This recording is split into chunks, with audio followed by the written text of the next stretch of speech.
Good morning, afternoon, and evening to our listeners across the globe, and welcome to in12d. We're actually season 4 now, episode 34, and in the studio with me, Susie Vaughn from Ireland. Susie, welcome. Hey, Ramsey, how are you? Yeah, we are Awesome. so excited to be kind of kicking off in January. We've had a lovely guest there last week, and we're closer to home with this week's guest. She's a lady that I've met a few times. She's living not too far, as we were just saying, just down the road. Well, it's about 20k probably, but we're both from West Cork. And I'm really excited to have her on the show today because, as you know, the title for today's show is Stillness in Motion. So we talk a lot about meditation, but we're going to go into the practices of Tai Chi and Qigong with our special guest, Carmel O'Connor. So you're very, very welcome, Carmel. And we're so happy to have you on in12d today. Welcome. Thank you so much, Susie and Ramsey. It's lovely to be here with you. And it's a great start to 2026 for me for doing this podcast. Oh, brilliant. Well, I know you've got a lot to share. We were chatting yesterday, and your Carmel is the teacher and the lead, I suppose, with the Great Way Tai Chi Academy. It's here in Ireland. So we're going to discover more how you got there. So as we know, our tagline here is ordinary people living extraordinary lives. So we'll get started, Carmel.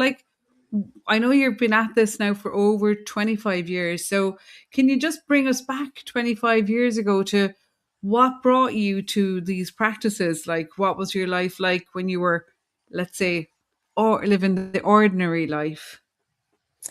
Yeah, so if I go back then to about the year 2000, I could see that my life was very chaotic. And I often have a picture of myself back then as a chicken without a head. And we often describe in Ireland somebody who's a headless chicken. And I literally could feel myself in my very busy job, teaching, and all the other things going on in my life. And I had a lot of anxiety, and I found it very stressful. My job was so stressful, and I was trying to juggle so many things and all at once. And literally what happened one day, I didn't slow down, and so something else slowed me down. And what that was it was this time of the year in January. In fact, it could have been around today's date in January. And I was traveling along on a road going to school that was very frosty. It was about 8 o'clock in the morning, and I was rushing to get to school on time. I had a lot of things to sort out before the day even began at 9 o'clock. So I didn't notice that other people were traveling more slowly on the road, that the radio had a lot of warnings about very black ice on the roads. And I could have even passed other cars that were even, pulled in at the side of the road because of the ice. But I was so busy and my head was so busy, I didn't even see. And so my car toppled over, and it went a number of times over in a spun around on the road because I put my foot on the brake, and I ended up, luckily for me, it was the centre of Ireland is all bog, so it's very soft. And I ended upside down in a field. And the interesting thing was that I was able to immediately, as I was spinning over, I was able to focus back very quickly on my life. It wasn't a life review or anything, but I felt something on my shoulder, and it was like a presence on my shoulder, and it said, yeah, you need to slow down your life. And I remember thinking to myself, well, if I slow down my life, will I be alive at the end of this? Because I knew my car was going faster, and I was out, had lost control of the car. So it said, well, if you survive this, change your life. And so I was very lucky. I had a very soft landing, and I was able to get out the back window of the car. And I slowed my life down then. I thought I had been so lucky to survive that accident, because somebody in that very same spot 2 weeks before had been killed in the very same way. And so I took this very seriously, and I was then decided to look out for something that would help me transform my life. And those, the words of transform your life kept coming back to me. So I tried various courses, and even there was one course called Training for Transformation, and they helped. But it wasn't until we have these mind, body, spirit festivals in Ireland, and there was one in Dublin that following March, and there was a man called Jason Chan who was a Tai Chi master, and he had a stand at this big mind, body, spirit festival, and he wasn't at the stand when I called there, but his assistant was there. And when I asked her about this Tai Chi, she said that it transformed her life. And I knew when I looked at her and when she said those words, it was automatically, I knew this was the course for me. I just intuitively knew. And so I began my training, and I did the Tai Chi training, and I did all the other courses that Jason Chan was doing. And in fact, to this day, I still continue training with him. And I've worked alongside him as an assistant on his teacher training course for a number of years as well. So wow. So you really found it. You found a way in. You found what you were, well, I'm glad you had a soft landing, first of all. Yes. But absolutely. But to hear that message loud and clear, and like you said, it was March then. Like, it didn't take you long to kind of go in search of the tools of your transformation, and to find them too. Like, it's amazing. It's there when you're ready, when you need it. That's right. It was, I went on a search, and it didn't take long. And then I was so grateful. When I started the course, I was on a high for weeks. And there were times, because I knew this was what I had been looking for.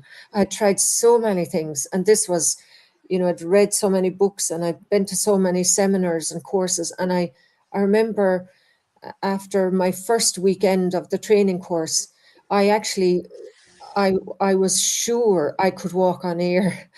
I felt my feet weren't touching the ground because I was so high. And that feeling lasted for a good while, but then my feet landed on the earth again. And I realized, there's a lot. I need a lot of grounding. My mind is very busy. I'm very mixed up in my thoughts. My thoughts are quite negative.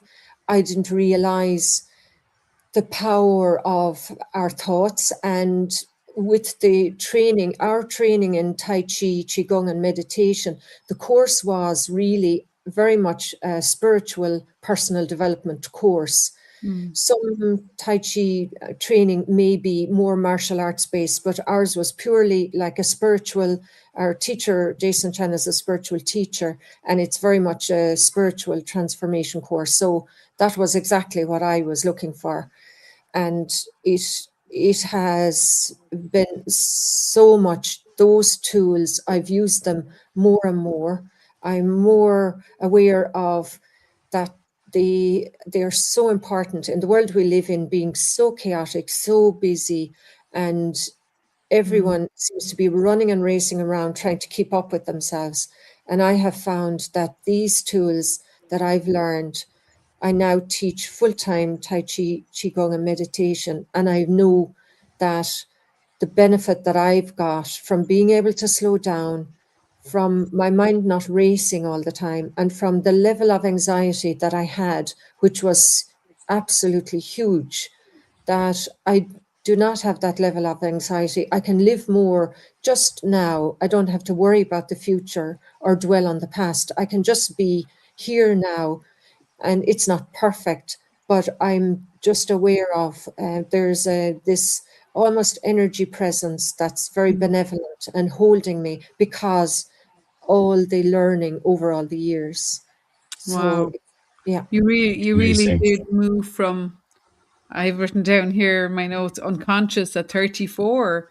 And Mm. like you've really moved into living consciously and really making that commitment. Ramsey, did you want to come in there?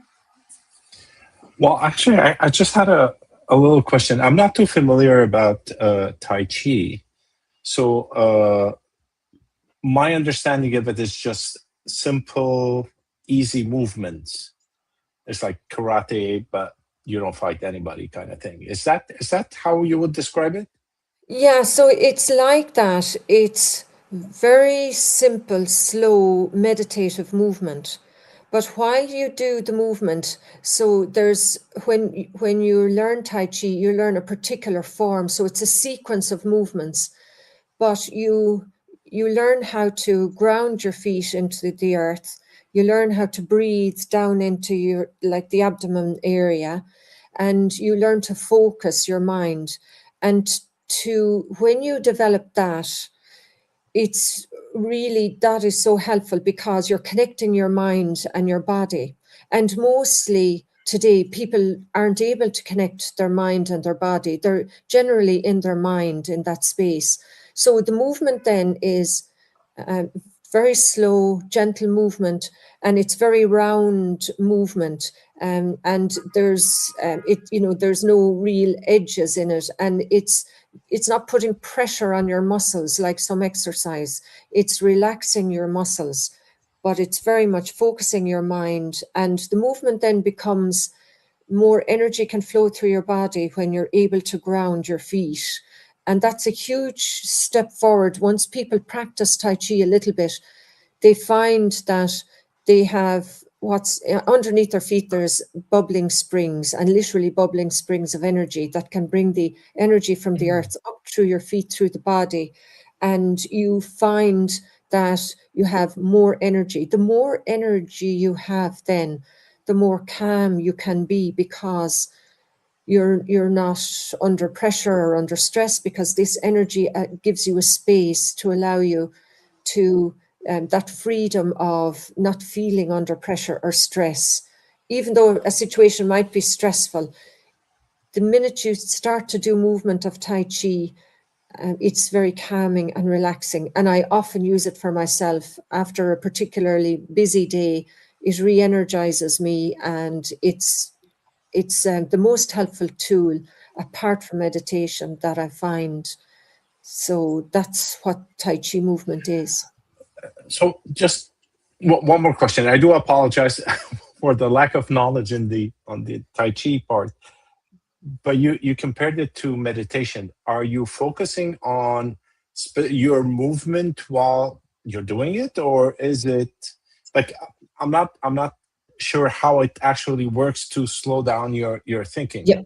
So I'm how not is just trying to correlate them together. yeah. Apologies. Go ahead. So what would happen is when you learn the Tai Chi, you learn a particular form, and it may take you 15, 20 minutes to do that sequence of movements. And when you become familiar with them, you become so familiar with them that you don't focus on the movement itself at all. It's just like a flow of movement, and your mind becomes very still, and you don't actually when you become very good at it, you don't focus on the body at all. It's really, it's like a meditation then, because you're not so conscious of your body. You're aware of the movement, and you don't have to check what movements you're doing, because you're doing very gentle, slow movement, that you're not making big steps. It's small steps, but very solid and very strong steps. And so you know the movement so well, you become so familiar with it, you automatically move, and the energy automatically flows, and you come to a state where the mind is and the body connect so well. It's all one one energy moving, and you forget sometimes that you forget about the body. You just focus on this very still, gentle energy movement, and that's very calming and relaxing. So it's very interesting. It doesn't happen overnight, but as you're learning, you find yourself getting better and better. And it does help as well then when you come to doing meditation, because your mind is more focused and you now know how to focus, you can meditate much better. I understand. I get it now. Yeah. It's interesting. And for it's not physically challenging per se. No. It's just a simple movement. Yes. So it's not physically challenging. However, it strengthens more the internal organs of the body. So you're not focusing on somebody like who would go to the gym, building up your muscles. However, you strengthen up, it strengthens all the inner organs of the body. And when you strengthen the organs of the body, the blood flows more through the body. You have more vitality through the whole body. Your body is helped tremendously, so that your capacity and the energy you can store in the body, you actually have energy you can store in the body that you need, that if you need it, you have that energy. So it's very much like that powerful energy that you can have, and it's like you can tap into it when you need it. So anybody of any age can do the exercise, and if you've been ill or sick, it's a very gentle exercise to come to, and it's been medically proven, and there are lots of studies done on people who have different medical conditions, like they've had heart conditions, they've high blood pressure, they have low bone density, they have balance issues, they've Parkinson's, they have MS, they have arthritis, diabetes, all kinds of conditions like that. There are medical studies to prove that it works for all those conditions. And so the beauty of it is it's not taxing, but it's wonderfully strengthening and restores vitality to the body. Beautiful. I know that when I started to learn yoga, Carmel, that my yoga teacher was also a Qigong teacher. So after she taught the yoga, she would do a Qigong class, and I stayed on one day to try it, and I really loved it. I was like, ooh, because it is different to yoga, and so I started doing the Qigong with her, and I've done Qigong, but not necessarily Tai Chi. So can you differentiate between the two practices? Do they cross over? Are they done absolutely separate to each other? How does a practitioner end up doing both? Yes, so you can have separate classes, but normally what we do is we focus on the Qigong is really you may stand in one spot and you may do exercises to build up strength in the body. So the Qigong is to build up the strength in the body, to get the energy flowing through the body. So when you have the energy flowing through the body, it's at that stage that you might go to do the Tai Chi practice itself.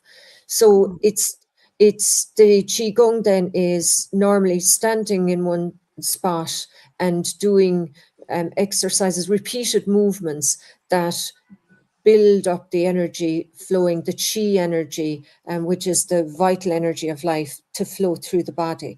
Now, when it's in our classes, normally we might do 20-25 minutes of Qigong, and there are some wonderful exercises. Even somebody, say wheelchair users, can do the Qigong movement, so very much using their hands more. And after the Qigong, then when you have the energy flowing, we normally go straight into some Tai Chi for about 20-25 minutes. So the Tai Chi then is the flowing movement, having built up the strength and the Qi energy from the Qigong. So they complement each other very much. Some people like to teach Qigong on its own, but I like to combine the two because I find they complement each other very well. So using the strength of the Qigong to balance then the flowing movement of the Tai Chi. Beautiful. So they are can be separate or they can be combined, like you said. Yeah. So your third practice that you mentioned when we started about what were these tools that really did transform your life was meditation. And I know all of our listeners here know how passionate I am about meditation, but there are so many different forms and types and ways to approach meditation. And even the movement, like this is called stillness and motion. So this is like a moving meditation. It's very mindful practice. So is it like that movement brings you into stillness? Is the meditation part of how you conclude your class or your session? Yes, yeah, the meditation is such a favorite of mine. So at the end of the class, then I would normally do a meditation. And the meditation then, the type of meditation I do, especially if I'm doing a teacher training course, there's a particular way of using the Qi energy after the Tai Chi and Qigong practice. It's easier to sit still because you've been doing movement, and it's easier, the muscles are more relaxed, so it's easier to sit still, and then there's more energy flowing through the body, so you become more aware of energy flowing up and down the spine.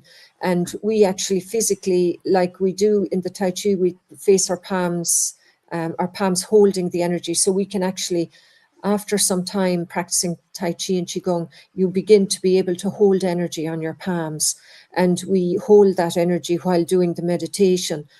But that, having said that, meditation practice, then I also meditate, just sitting meditation and making sure my spine is straight, and I can meditate.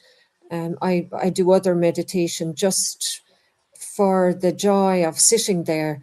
And because I've been doing Tai Chi and Qigong so long, and I've been practicing meditation, even to sit for a minute is really beneficial. So for me, the meditation on any training course that I do, or for me, meditation is overall would be my first love, meditation, even a minute of meditation a day. And from then, everything seems to flow more easily once I do that meditation. So the meditation, like you say, Susie, meditation is so beneficial, not to be missed. But in the morning and the evening, in my own daily practice, I do meditation morning and evening, and it doesn't matter the length of time, but it's just allowing that time to sit and be in stillness, and not afraid of the stillness, but just sit there in stillness. Beautiful, beautiful. Well, let me ask you a question. From my end, because I have a hard time sitting, so I'm in constant movement. So I find meditation is maybe walking in the park or doing something. I just can't find myself sitting, and I feel like I don't do meditation.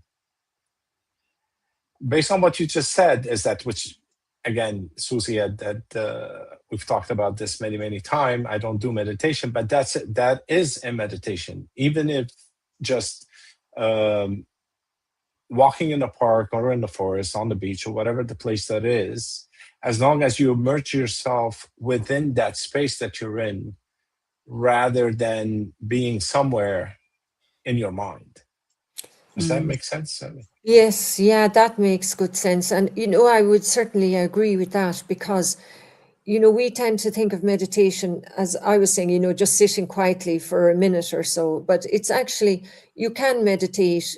You don't have to be sitting still. There's nobody says, meditation, it looks like it's sitting still. And for me, an important part of meditation is when you get up from the cushion, sitting still for a minute, that you carry that with you for the rest of the day, and that you're just, it's like you're surrendering yourself to this higher power, that sort of a wonderful presence that's looking after you. That's my sense of meditation. And that if you're walking in the park, or you're just allowing yourself, giving yourself this space, you're moving, you don't have to be sitting still, but that you're almost in this state of you're surrendering your mind to this higher power that can look after you, that you're not so focused on the little me running around busy doing things, but you're more focused on just allowing a sense of the spirit that looks after us all, that you're surrendering in a way to that. And that's as good a meditation as the person maybe sitting for hours, forcing themselves to sit for hours to try and gain something. When you can easily just walk and surrender your mind to this wonderful spirit. And it's like I often just ask for help, surrender. I don't know. I don't really have any answers, but just allow this presence of the energy presence that looks after us all to just guide me along. I think that's an interesting maybe segue to where I was thinking of going next with our chat, in terms of like, you weren't doing meditation, you weren't doing any practices.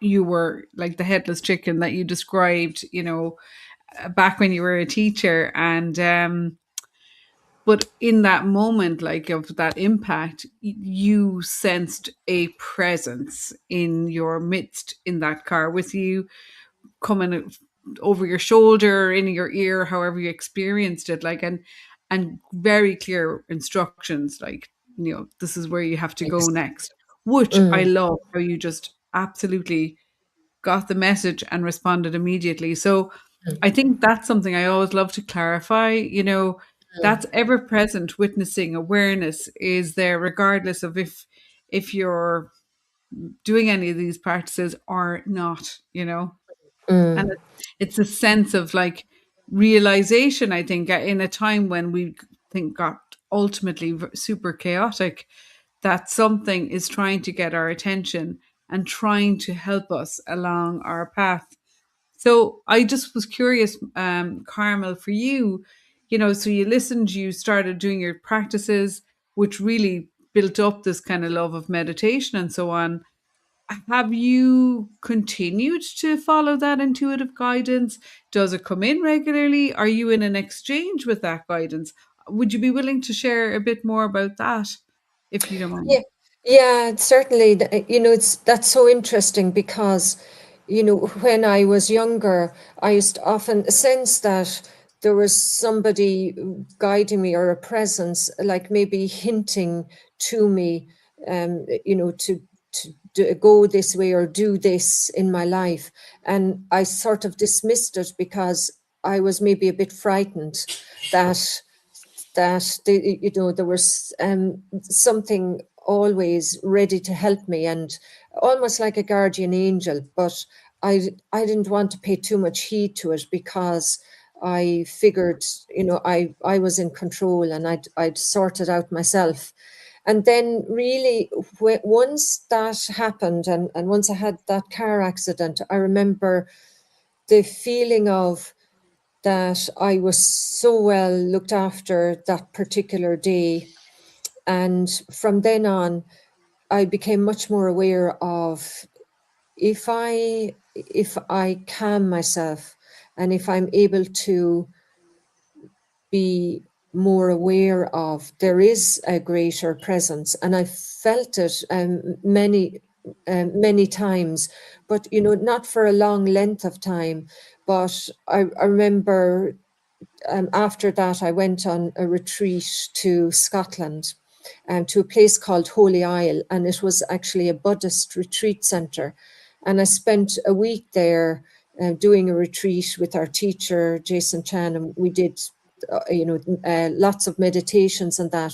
And one night, I remember going to bed, and it was at bedtime then I'd really feel more relaxed. And my mind was very calm. I was after doing a few days of a retreat. And I remember this feeling coming over me of what I now know is like presence, or unconditional love is another way of putting it. And it was so different to anything I'd ever experienced in my life. It was a presence that physically came through my body, and it was a presence that I knew it couldn't be human, because I felt this non-judgmental presence, and it wasn't looking for anything in return. It was what I describe as, suppose, from my belief system, as God. That was, I knew how to describe it as God. But you can use presence, or you can use spirit energy, you can use any word, but it just came through my whole body. And I remember this feeling of like you're like an elixir through the whole body. And I thought, my goodness, I said, I must be enlightened. I must have be enlightened. And I fell asleep, and I woke up the next morning, and I thought that was a short enlightenment, that it wasn't, it had disappeared. And I fell asleep. It was so lovely. I just fell asleep. And then I thought, you know, it was so wonderful.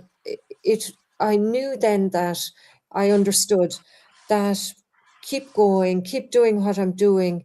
And even if these experiences, so they've come to me at various stages, like I feel a presence, and I sense a presence.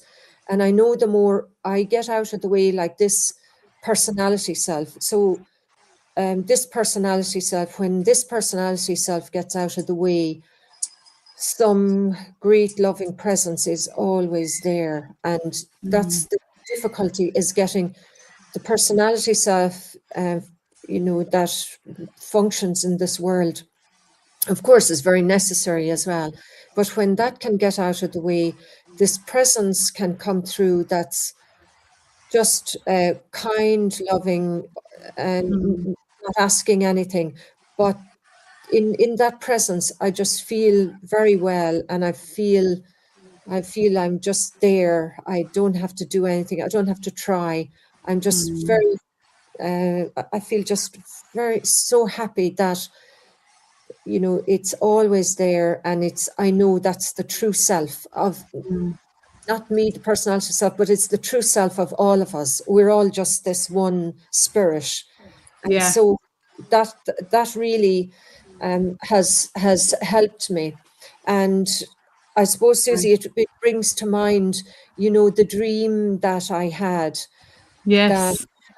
So this dream, because I know I had spoken to Susie about, she was telling me about, you know, the dream yoga, and I practiced before I went to bed, just asking to be aware of and more conscious in my dreams. And then not long after that, that was actually before Christmas, I had a dream of, it was, I was back in my home place, back in Tipperary, when I was younger, and we had a big sitting room window, and I was looking out through the sitting room window, and in my dream, I saw two very big moose, and in the dream, the words came to me that they're not reindeer, they're moose, and they were massive, two big, massive animals with, like they had like antlers, and they had very big eyes, but they were very big,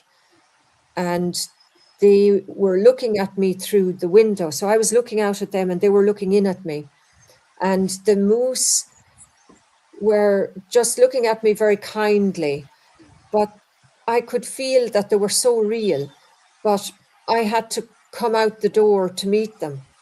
And I didn't go out the door, I stayed sitting in the sitting room. And then when I woke up the next morning, the awareness came to me that the moose were there to telling me that I need to come out from looking behind a window, and I need to step into, I need to step out more. I need to step into, embody the strength of the moose, and they seem to be very alert and strong, and I need to embody that, and I need to not be looking out, and not be this small Playing personality small, self yeah. anymore, and play big now. Now's the time to play big like the moose. And so not play small anymore. And a few nights after that, I had another experience where I had to get up out of bed because I could feel in my stomach area, it was like this energy coming up through my stomach, and the energy was like letting me know that I have to stop denying the spirit, and stop restricting yourself, and stop confining yourself, because we're much more than our bodies. We're spirit, and the energy is trying to come through you, but you're trying to stop it. So stop that. And so I understood, I got the message. And Loud so, and clear. Wow. yeah, loud and clear. So that's really, it's following that intuition much more, and following the guidance, and not being afraid to take a risk, fail. I don't care if I fail. I'll give my utmost, because the world needs all of us to step forward now into this new consciousness, because we'll be left behind otherwise, and to use our huge, massive energy to transform the world, because the world needs that. And we need people like yourself and Ramsey doing your podcasts to really make a difference, that more Yeah. people can come on board, and together, we're all one at the end of the day, and we can make a difference. Yeah, I always say we transform the world by transforming ourselves, and we have to really start with the one, Mm, with the individual. But then once mm. we learn the tools, it's really imperative to go out and share about them, share the stories, share the practices, share what helped you. You know what I mean? It's not an we're not on a kind of a singular trajectory here. We're all in it together. Like, so I love where it's taken you to, though, Carmel, because we were talking before we came on live about your teacher training, and it sounds like it's really, a thorough, like it's not like a 12-week course and you're done. It's the Yeah, full 3 years. yeah, It's a commitment, but ultimately it's the route to full transformation. I would imagine anybody coming into that training, with or without experience, will see a massive shift in their life before, during, and I'm guessing after, when they come out the other side. So it's great that you're doing the Great Way Tai Chi Academy in Ireland. Like, so is there a lot of demand now in Ireland for Tai Chi? Do you yeah. notice?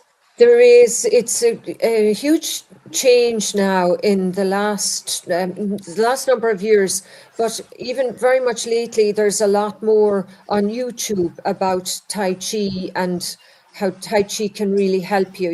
And there are lots of people on YouTube doing Tai Chi walking and so on. So it's raised the awareness of Tai Chi greatly.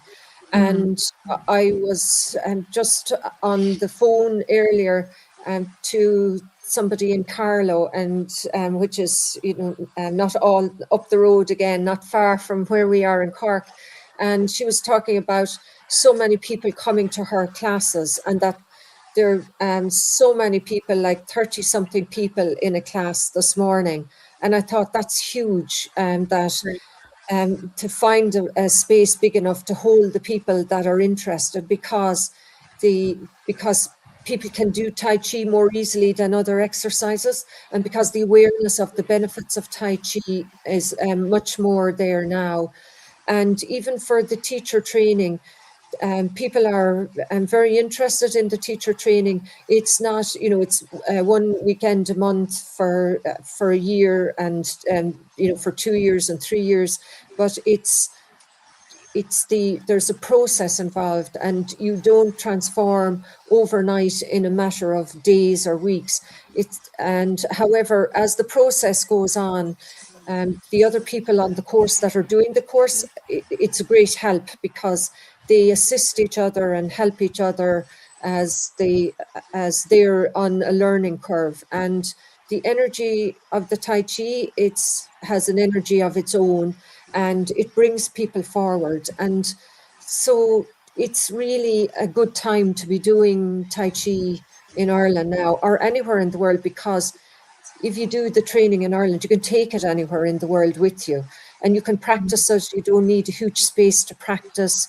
You can practice it in a hotel room, or you can be out in a park practicing. And if the weather is good, or by the sea, I often practice here by the sea because I live very close to the sea, and Lovely. it's very energizing. And so the whole Tai Chi area has the whole Tai Chi world has really taken off lately, so which is very lucky for us, because when we started doing Tai Chi and training years ago, people didn't even know how to pronounce the word Yes. Tai Chi. And they used to call it all kinds of Shai Chi and everything. But now it's much more, people are much more aware of it, which is great. I know, like in terms of the origins, like it's a very ancient practice with the origins in China, and we were talking about that. Like I was in China, like, I don't know how long ago it was now, probably 15 years ago or something. But I remember being really struck by, in Beijing, in the parks, people, mainly older people, in early in the morning, out all doing like thousands, like not just a handful, like they were in every corner. It is massive there, but there was this sense of contentment on their faces. Like this was just going for, as if they were going for their morning stroll. They were all in the park. They'd hang up their handbags.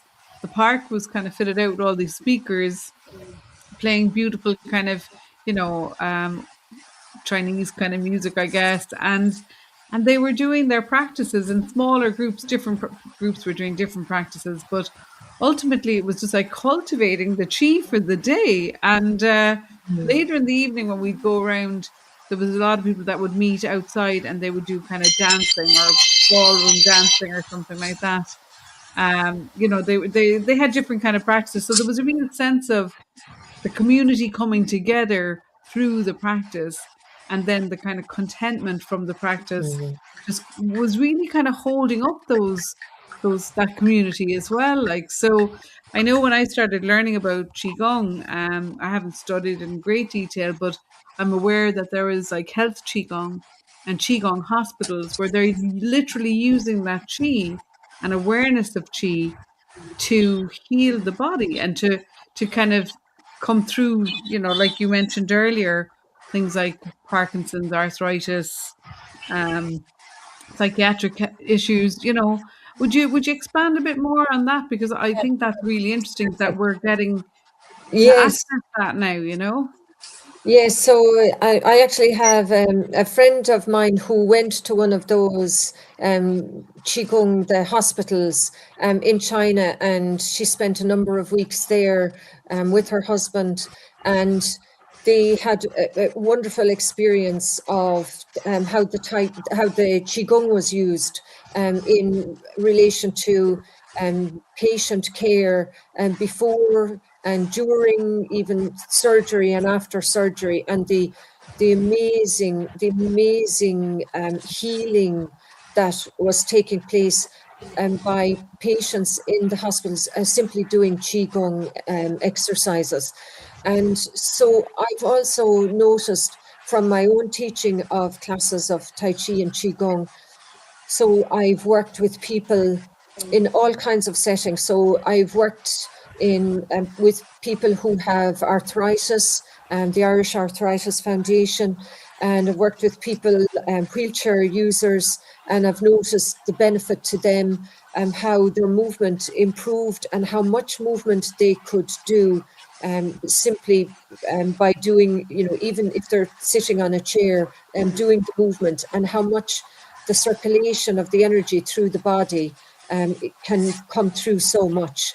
And also for people who have, we have practitioners who have MS, multiple sclerosis, and we also have practitioners who have Parkinson's disease, and they find they've great benefit from doing the practice. So it's having some kind of condition doesn't stop you from doing the movement, but it really helps with feeling much better, having more energy, and recuperating after time when they've had to rest because of their illness. And also from my work in psychiatric community care hospital settings, I noticed working with patients over time and over a number of classes how people seemed to get more clarity and seem to be able to do the movement much better once you keep persisting doing the exercise and the movement with them.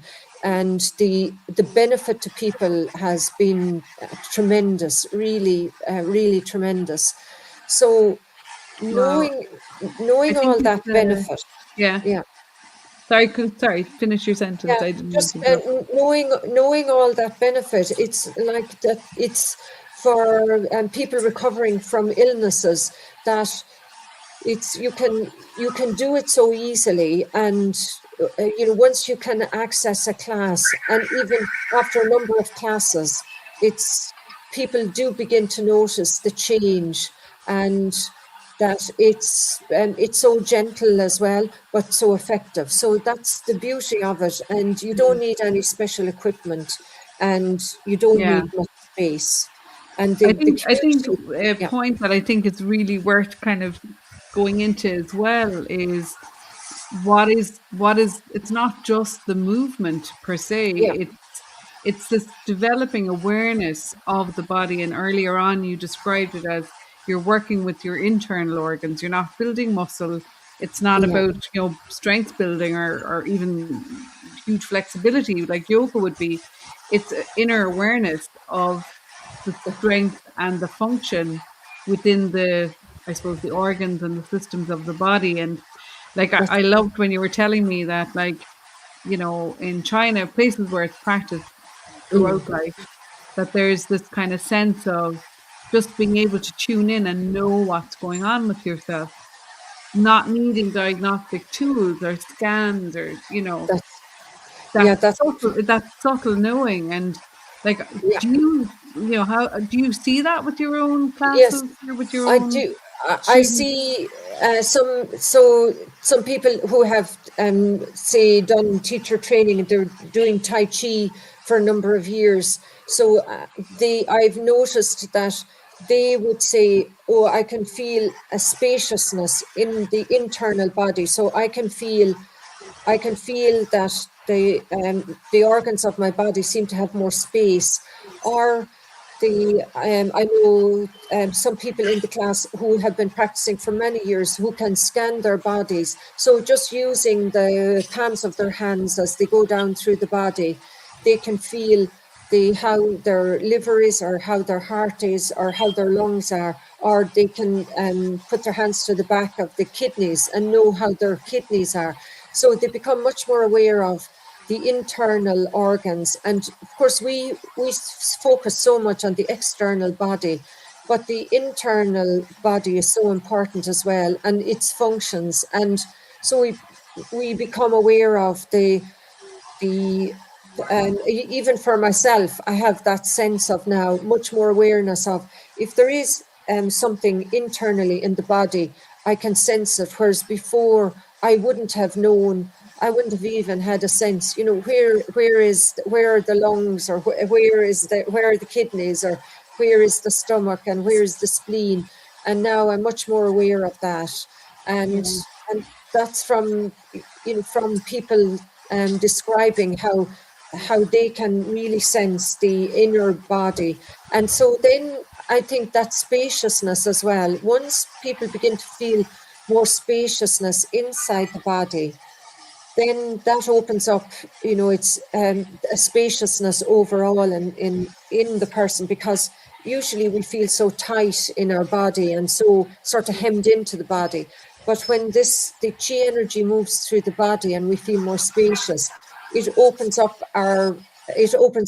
ourselves. We feel much greater than we feel this energetic body which extends outside the body, and we feel a greater sense of well-being because we're not tied into a tight space of the skin tying us into a physical body. We feel the extension of the body, the emotional and mental body outside of the physical body itself. So we become much more aware of we're hugely energetic beings beyond the physical body.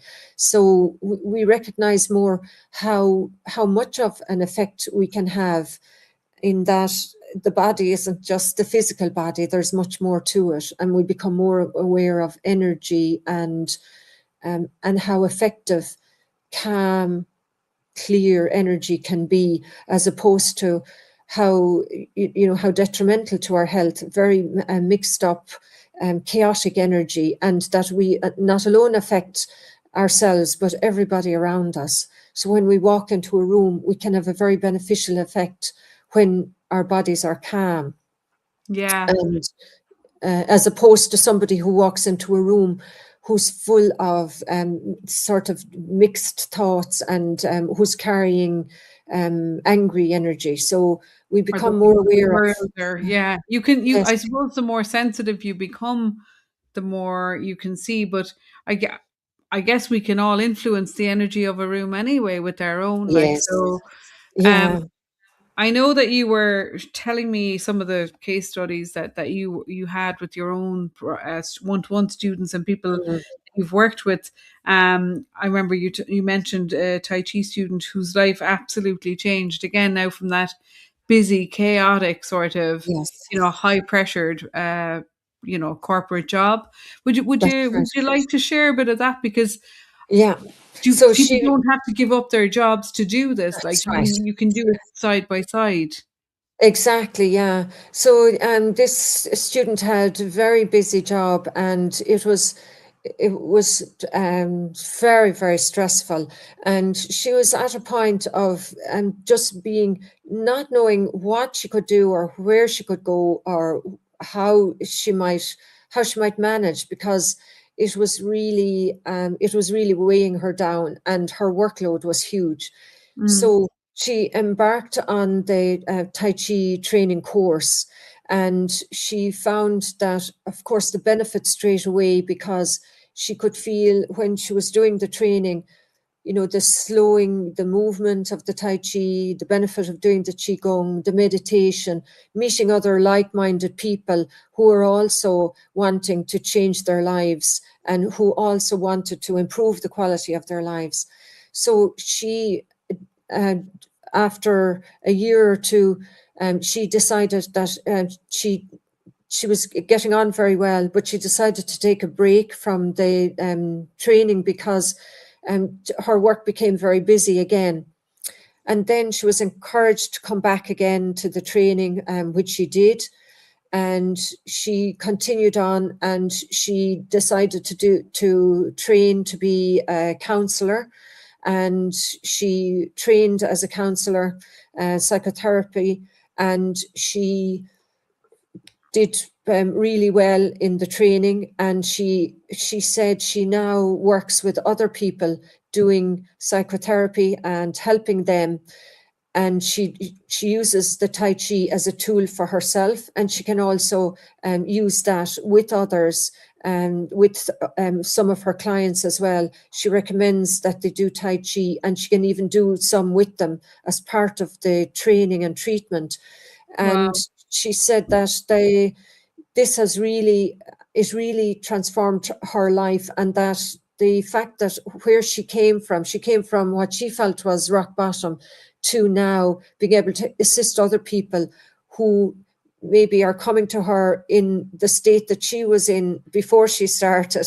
And she says the joy of being able to do that she can share all that with others. Wow. Yeah, so I just want to give Ramsey a chance to come in there, because I did mute him because of the back feed. Sorry, Ramsey. All good.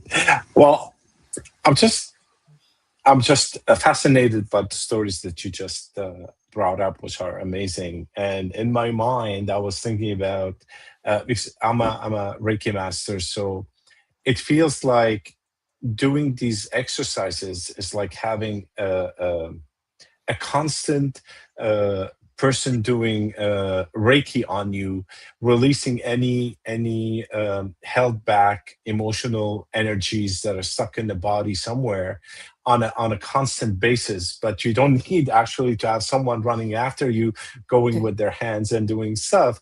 It's actually being done automatically, not only during the time that you're doing the exercise, but throughout the day.